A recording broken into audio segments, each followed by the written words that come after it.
हरियाणा के मुख्यमंत्री मनोहर लाल ने गुरुवार को 2023-24 का बजट पेश किया। सीएम मनोहर लाल ने कहा है कि इस बार 1,83,950 रुपए का बजट में प्रस्ताव किया गया, जो पिछले साल की तुलना में 11.6% ज्यादा है। उन्होंने बताया कि नए बजट में कोई नया टैक्स नहीं लगाया गया। हरियाणा में बुजुर्गों के पेंशन में 250 रुपए की बढ़ोतरी की गई।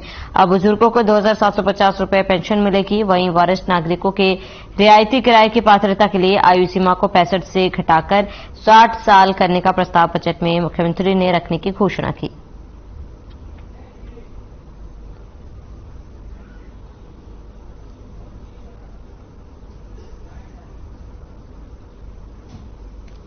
जबकि हरियाणा के लिए यह वर्ष 2014-15 से में 1,47,382 रुपए से बढ़कर वर्ष 2022-23 में 2,96,000 रुपए होने की संभावना है। राज्य के जीएसडीपी के क्षेत्रवार संरचना के रुझान ये दर्शाते हैं कि वर्ष 2022-23 में जीएसडीपी में प्राथमिक क्षेत्र, द्वितीयक क्षेत्र और तृतीयक क्षेत्र का हिस्सा क्रमशः 19.6%, 29.7% और 50.7% रहने की संभावना है। माननीय अध्यक्ष महोदय, मैं वर्ष 2023-24 के लिए 1,83,950 करोड़ रुपए के बजट का प्रस्ताव कर रहा हूं। मैंने अपना पहला बजट तैयार करते समय व्यापक परामर्श के माध्यम से सुझाव लेने की परंपरा शुरू की थी। इस वर्ष भी समाज के विभिन्न वर्गों के साथ परामर्श और विचार विमर्श करने के लिए कई बैठकें आयोजित की गई। हमने हरियाणा के माननीय सांसदों, इस प्रतिष्ठित सदन के माननीय सदस्यों और समाज के विभिन्न वर्गों के अन्य हितधारकों से प्राप्त बहुमूल्य सुझाव और फीडबैक को बजट में शामिल करने का प्रयास किया है। माननीय अध्यक्ष महोदय, मुझे ये बताते हुए हर्ष हो रहा है कि जीएसडीपी की वृद्धि दर देश के सकल घरेलू उत्पाद से और प्रदेश की प्रति व्यक्ति आय देश की प्रति व्यक्ति आय से कहीं अधिक रही है। वर्ष 2014-15 से 2022-23 तक हरियाणा की जीएसडीपी की वार्षिक चक्रवृद्धि दर स्थिर मूल्यों पर 5.62% रही है, जबकि इसी अवधि में राष्ट्र की जीडीपी वृद्धि दर 4.58% ही रही है। फलस्वरूप राष्ट्र के सकल घरेलू उत्पाद में हरियाणा की हिस्सेदारी वर्ष 2014 में 3.5% से बढ़कर के वर्ष 2022 में 3.86% हो गई है। राष्ट्रीय प्रति व्यक्ति आय वर्ष 2014-15 में वर्तमान मूल्यों पर 86,647 रुपए थी, जो वर्ष 2022-23 में बढ़कर 1,70,620 रुपए होने की संभावना है। हरियाणा का एसडीजी विजन 2030 दस्तावेज राज्य के चहुमुखी विकास के लिए हमारी प्रतिबद्धता को दर्शाता है। इसमें उल्लेख है कि हमारी परिकल्पना हरियाणा को संघीय भारत की एक जीवंत, गतिशील और पुनरुत्थानशील इकाई के रूप में विकसित करना है। एक ऐसा राज्य जहां खेतों में भरपूर पैदावार हो, उद्योग का पहिया निर्बाध गति से घूमे, कोई भी वंचित महसूस न करे, लोगों में पूर्ण संतुष्टि का भाव हो, युवाओं में गर्व की भावना हो, महिलाओं को न केवल सुरक्षा और समानता के अवसर मिले, बल्कि वे सशक्त महसूस करें और अंत्योदय के सिद्धांत को प्राथमिकता हो, और हम सरकार न्यूनतम शासन अधिकतम मंत्र से राज्य को इसके नागरिकों के लिए एक बेहतर स्थान बनाने में सहायक हों। सबका साथ सबका विकास का आदर्श हमारे इस विचार को दर्शाता है कि लक्ष्य को प्राप्त करने में हम किसी को भी पीछे नहीं रहने देंगे।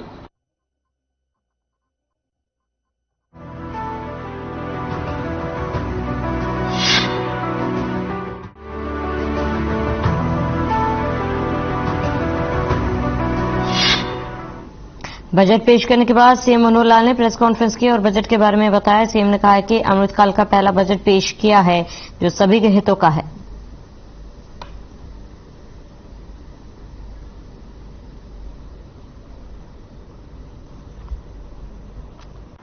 2023-24 का हरियाणा का जो बजट है वो आज हमने पेश किया है। वित्त मंत्री के नाते ये चौथा बजट मैंने पेश किया है और एक प्रकार से अमृतकाल जिसको हम कह रहे हैं कि शुरू हुआ, तो उसका ये पहला बजट है। इसके प्रधानमंत्री जी ने अमृतकाल के नाते जो एक विजन रखा है, उस विजन के हिसाब से ही हमने भी अपना बजट बनाया है कि आज समाज को किन किन चीजों की आवश्यकता है, हमारा भावी जो चित्र है, हम अपने प्रदेश को, देश को कहां ले जाना चाहते हैं, तो उस नाते से शॉर्ट टर्म, लॉन्ग टर्म सब तरह की बातों को ध्यान में रख करके बजट किया है। इस बजट में 25 साल की जो बाद आने वाला जो समय 2047 15 अगस्त, यानी जब अपने देश की आयु, हम अपने आप को देश मान लें तो हमारी आयु 100 साल की हो जाएगी। तो 100 साल देश की आजादी के बाद देश कैसा हो, इसकी नींव अभी से सभी प्रदेश और देश को रख रहा है। उसमें मोटे रूप से हमने जो आज के इस बजट में कहा जा सकता है कि जो जरूरतमंद लोग हैं, चाहे वो गरीब है, फिर चाहे वो किसान है, युवा है, जिन जिन को लगता है कि एक रेगुलर वे में सहायता की भी आवश्यकता है, उसको आगे बढ़ने की आवश्यकता है, पैरों पर खड़े होने की आवश्यकता है, उस सारे हिसाब से हमने बनाया। प्रदेश के सभी परिवारों की चिंता, सभी नागरिकों की चिंता हम किसी न किसी रूप में करें। परिवार से आगे अगर नागरिक इकाई हम देखते हैं तो आज 2,85,00,000 हमारी नागरिकों की एज पर पीपीपी, थोड़े हजार ऊपर नीचे हो सकते हैं, लगभग इतनी हो गई है। और हर एक की एक एज होती है, उस एज के हिसाब से हमने 6 भागों में पूरे आबादी को बांटा है।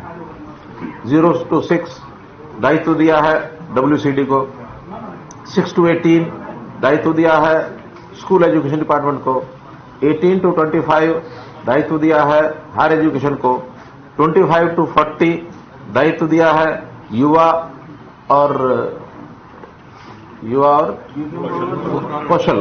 कौशल और यूथ एम्पावरमेंट को, और 40 से 60 ये हमने दिया राजस्व विभाग को, और 60 से ऊपर जो हमारा सेवा विभाग है, सोशल जस्टिस इसको पहले कहते थे, उसी के साथ और कुछ चीजें जोड़ करके तो सेवा विभाग का नाम है, तो 60 से ऊपर के सभी नागरिकों का दायित्व उनको दिया है। यानी अगर एक परिवार में 6 सदस्य अलग अलग आयु वर्ग के होंगे तो 6 के 6 विभाग उस परिवार में जाएंगे। उस बजट के अंदर सभी विभागों का अलग से विस्तार से जो मैंने बात रखी है, मुख्य बात उसमें यही है कि हमने कोई नया कर नहीं लगाया है। हमने अपने जो आर्थिक सारे इस विज्ञान के जो पैरामीटर्स हैं उनको मजबूत करने के लिए सावधानियां बरती हैं। ऋण उतना ही लो जितना अगली पीढ़ी उसको आसानी से पे आउट कर सके, क्योंकि ऋण कोई 5 साल का होता है, कोई 10 साल का होता है, कोई 50 साल के भी ऋण है कि 50 साल के बाद देना पड़ेगा। तो 50 साल बाद ये तो हमें पता है कि हम तो नहीं होंगे, जिसको देना है उसकी भी चिंता करनी है, तो सारा ही ऋण उनके ऊपर थोक के ना चले जाएं। हाँ, इतना कम भी ना ले ऋण कि जिसके कारण से हमारा जो अवसर है वो बर्बाद हो जाए।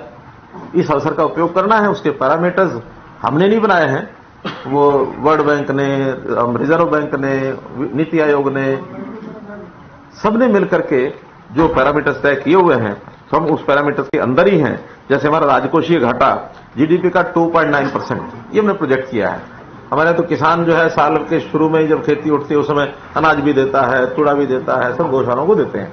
फिर भी जब ये आभास हुआ कि वो कम रहते हैं, हर जगह उनकी डिमांड रहती थी, उस डिमांड को इस वजह से पूरा करेंगे।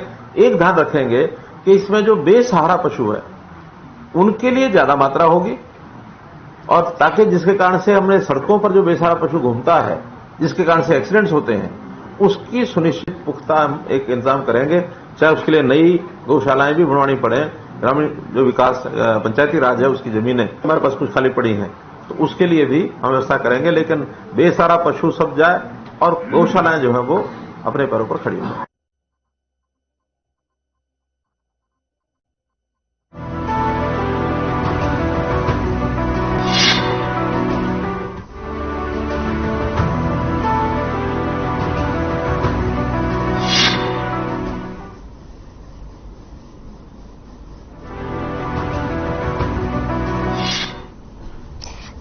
बजट का डिप्टी सीएम समेत मंत्रियों और बीजेपी के नेताओं ने स्वागत किया। डिप्टी सीएम ने बजट को सभी के हित का बताया, तो वहीं दूसरी तरफ हरियाणा सरकार में कैबिनेट मंत्री रंजीत सिंह चौटाला ने भी बजट की तारीफ की।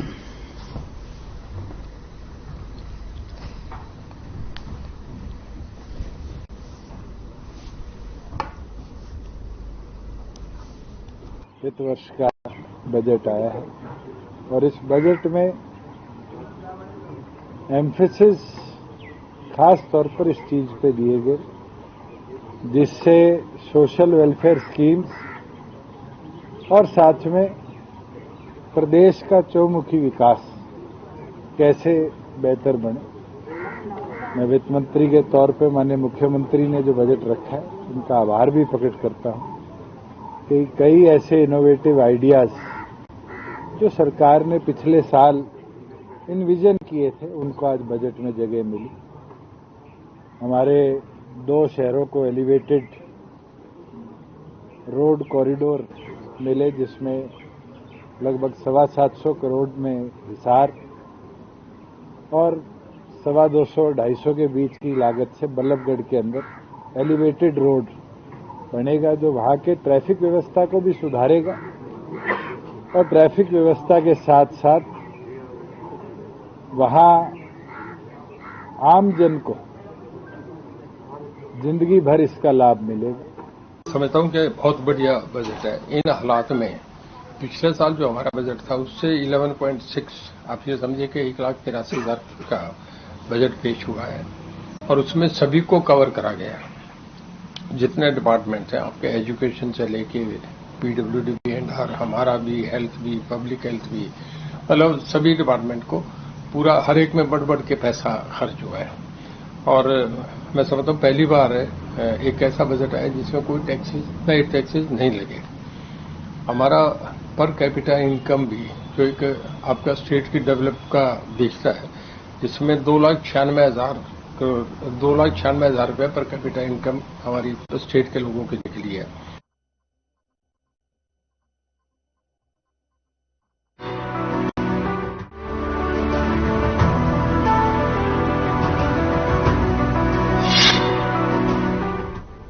हरियाणा का बजट पेश हो चुका है। बजट पेश होने के बाद गृहमंत्री ने जमकर बजट की तारीफ की। वहीं दूसरी तरफ राहुल गांधी ने बीजेपी को धौंसपट्टी दिखाने वाला बयान छात्र से तुलना की थी, जिस पर गृहमंत्री ने निशाना साधते हुए कहा है कि राहुल गांधी ने अपना प्रतिबिंब शीशे में देख लिया होगा। साथ ही आम आदमी पार्टी पर कहा, ना जाने क्यों आम आदमी पार्टी पंजाब में शांति नहीं होने देना चाहती।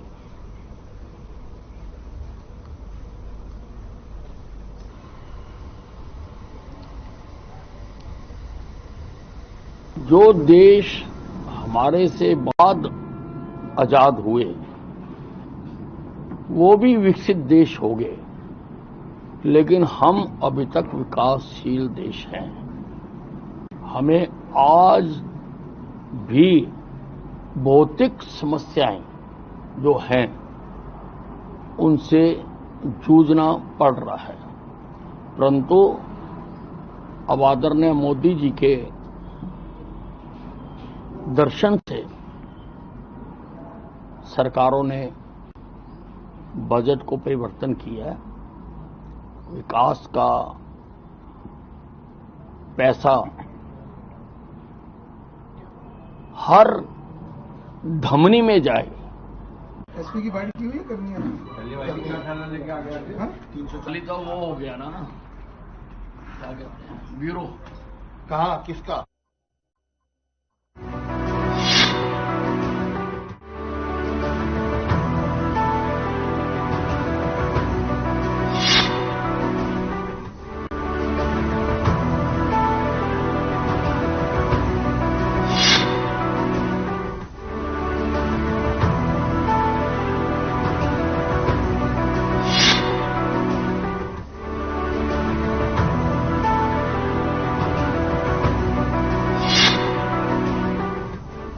यमुनानगर का गांव मेहरमाचा गोलियों से गूंज उठा। आपको बता दें कि एक शादी समारोह में युवाओं से लेकर बुजुर्गों ने जोरदार हर्ष फायरिंग की, जिसकी शिकायत पड़ोसी ने पुलिस को कर दी है। पुलिस इस मामले की तफ्तीश में जुट गई है। सूचना मिलने पर पुलिस मौके पर पहुंची और कई खोल कब्जे में लिए हैं।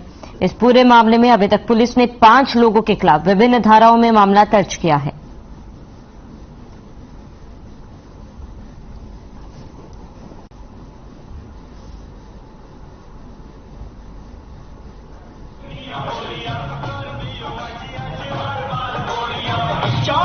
जेलदार है मेहर माजरा गांव का, ये वहीं का रहने वाला। मेहर माजरा गांव में ही शादी थी संग्राम सिंह सन ऑफ धर्मेंद्र सिंह की, और उसी के परिवार वालों ने लाइसेंसी असले से 4-5 आदमियों ने फायर किए थे।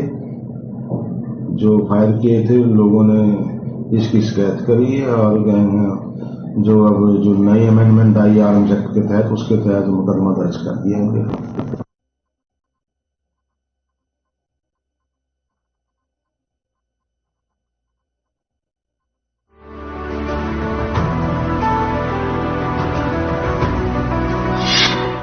घरौंडा राजकीय मॉडल संस्कृति वरिष्ठ माध्यमिक विद्यालय में एनडीआरएफ की टीम ने छात्रों को डेमोन्स्ट्रेशन के माध्यम से जानकारी दी। इसके साथ ही स्कूल को एनडीआरएफ की टीम ने फर्स्ट एड किट की वस्तुएं भी दी है और पोस्टर भी वितरित किए। एनडीआरएफ टीम ने इंचार्ज इंस्पेक्टर संतोष कुमार ने बताया कि जब भी भूकंप आता है या फिर कोई बड़ी आगजनी की घटना हो जाती है या बाढ़ आ जाती है तो व्यक्ति घबरा जाता है और वो समझ नहीं पाता कि कैसे बचे।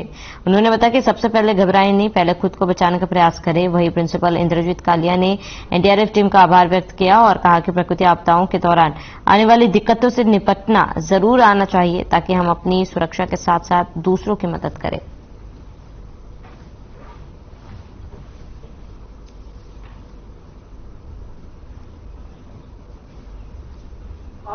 गवर्नमेंट मॉडल संस्कृति सीनियर सेकेंडरी स्कूल घरौंडा में आज एनडीआरएफ की टीम जो है वो मिस्टर संतोष इंस्पेक्टर एनडीआरएफ टीम वो हमारे बीच पहुंचे हैं अपनी पूरी टीम के साथ, और उन्होंने किस प्रकार से प्राकृतिक आपदा अगर आती है अपना बचाव कैसे करना है इसके बारे में बहुत ही विस्तार से जानकारी बच्चों को उपलब्ध करवाई है, स्टाफ को भी करवाई है।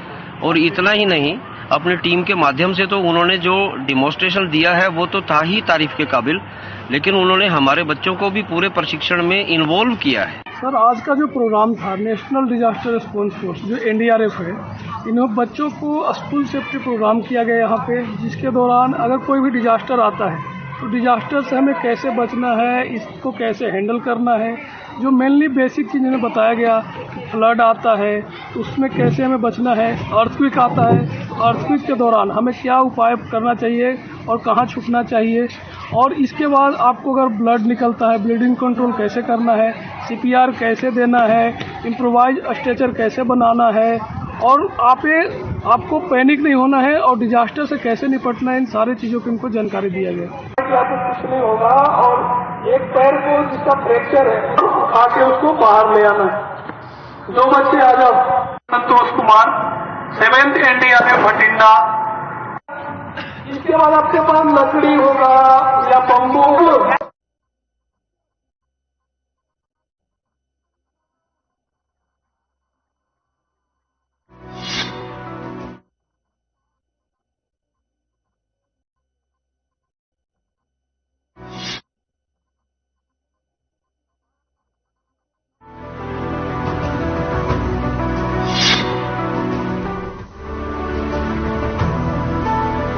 अंबाला में ज्वाइंट पेंशन कमेटी रिटायर्ड कर्मचारियों के बैनर तले रिटायर्ड कर्मचारियों ने अपनी मांगों को लेकर सरकार के खिलाफ नारेबाजी की।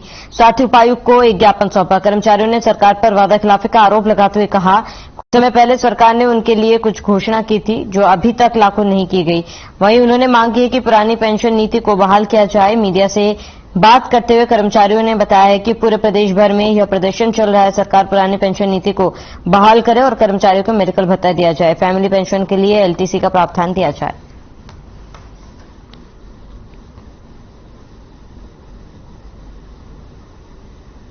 रोडवेज कर्मचारियों की जो ज्वाइंट एक्शन कमेटी है उनकी तरफ से आज का ये प्रदर्शन है 11 बजे से 2 बजे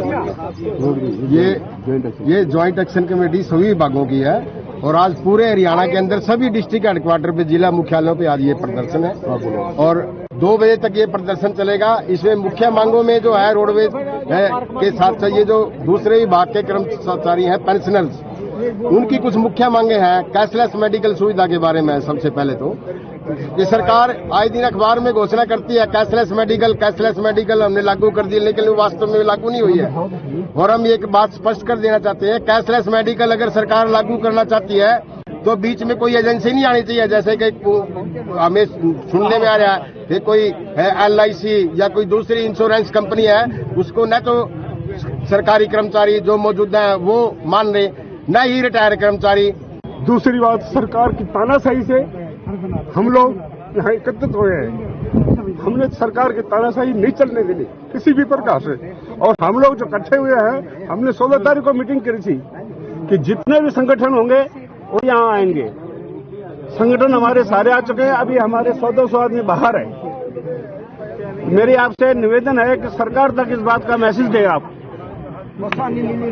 कि हम लोग पैदल चल के यहाँ तक आए हुए हैं और सरकार का मुंह तोड़ जवाब देंगे, किसी प्रकार की तानाशाही सहन नहीं करेंगे। यही बात है। हमारे मांग पत्र अभी आया है।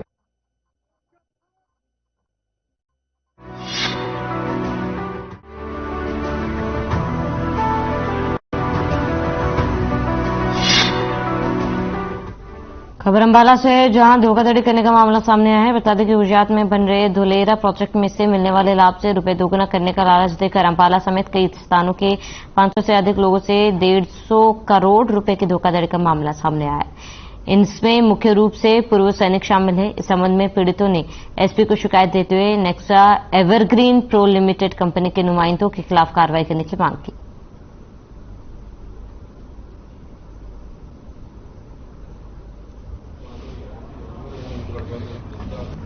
एक कंप्लेंट माननीय पुलिस अधीक्षक महोदय के कार्यालय से प्राप्त हुई थी कि कुछ एक्स सर्विसमैन ने नेक्सा कंपनी में कुछ पैसे लगाए थे, जो इनको 20 महीने बाद 50,000 के 81,000 मिलने थे। तो कुल मिला के 400-500 आदमियों ने इसमें ये फ्रॉड हुआ है और जैसे भी तथ्य सामने है कार्रवाई की जाएगी।